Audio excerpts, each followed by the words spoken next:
Só procuro quando interessa.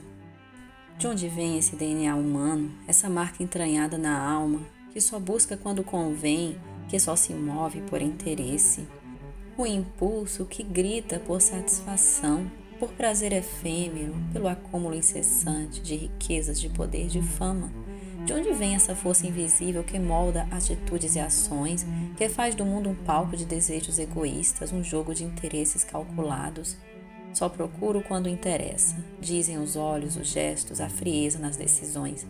Mas e quando o interesse acaba? E quando o vazio se instala? Será que ainda haverá alguma busca verdadeira?